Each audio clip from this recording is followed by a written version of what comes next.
খিচুড়ি বানানোর জন্য সবজিগুলোকে প্রথমে কেটে নিতে হবে, তারপর আদা রসুনের একটা পেস্ট বানিয়ে নিতে হবে।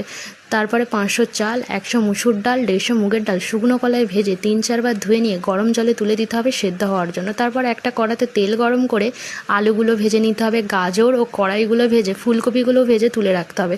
তারপর পনির টুকরোগুলোকে ভেজে নিয়ে কয়েকটা কাজু কিশমিশকে ভেজে তুলে রাখা হলে এগুলো পরে দেওয়ার জন্য।